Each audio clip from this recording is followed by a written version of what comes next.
J matchup. And welcome to coverage here. Grand Prix San Antonio. This is the last round of Swiss, round 15.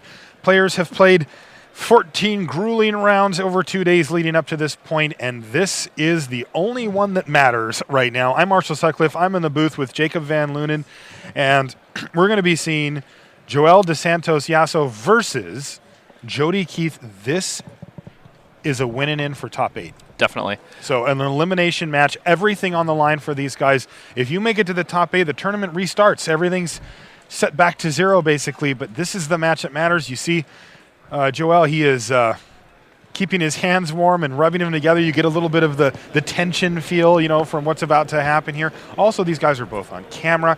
That can definitely add a different dimension to how a match plays out. And let's see what these guys are playing. I don't believe that we've had them on camera this weekend, so I'm not sure what they're playing. I haven't seen either of these people on camera yet. All right, I think we have blue-white on the left-hand side. Looks like a blue-white flash. Still making a strong appearance here. Potentially going to top 8. And it looks on the other side, also blue-white flash? I don't know. I didn't quite get a good look at Jody Keith's hand. I definitely saw some blue and some white cards, but doesn't mean that there's not green hidden in there somewhere as well. Yep. Are they okay to begin their match? Yeah. Did they? Yeah, we probably need need to tell them that they can get going. All right, and play has begun. It's an island to lead things off for Jody Keith. Joel also plays an island and just passes a turn back. John. I see that he just brought a Thought Scour to the front of his hand, and we see Glacial. All right, so we've seen this time and time again that in this particular mirror match, Blue-White Flash versus Blue-White Flash, getting that Rune Chance Pike on the table is a huge deal. Yeah. Thought Scour for Joel. He Thought Scours away Escapade and Think Twice. All right.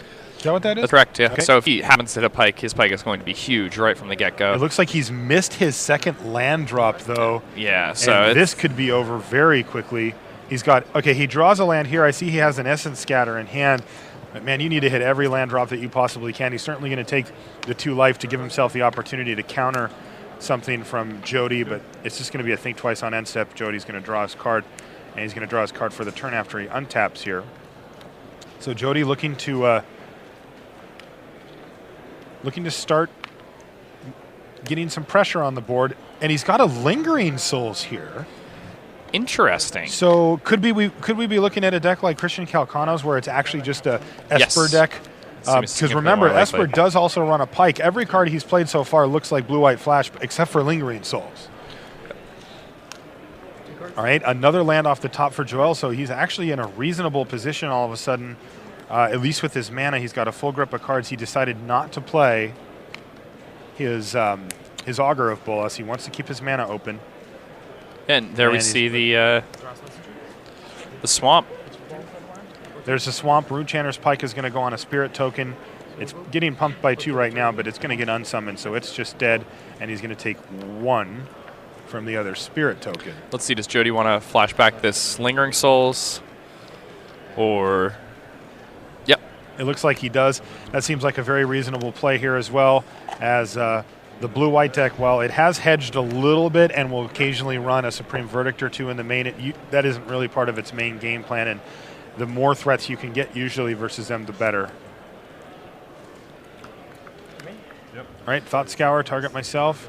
He mills away a Pike and a Snapcaster Mage, and he draws his own Pike. He does have an opening to cast it here if that's what he wants to do, and he does. Yeah, I mean, having that Pike on the table, especially when his graveyard is that full of goodies, it's going to be pretty strong. It is pretty strong, but he is open now for Jody to stick a Planeswalker. He could just play Tameo. Jody's playing the Esper deck, so this is pretty dangerous. This is very dangerous, as he could easily lock down Joel's only source of white mana if he did have Tameo.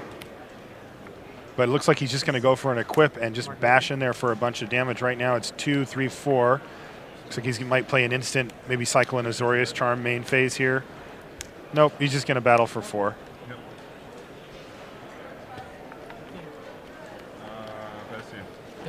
Going to knock Joel down to 13, and just going to pass a turn back.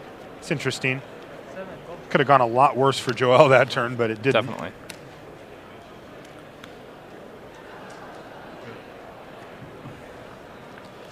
He It just looks keeps like, doing yeah, it looks like seven. Joel just passed a turn back. And so now Jody says, well, I'm going to cycle this Azorius Charm now. It does get another instant into the yard, which is going to help out with the pike.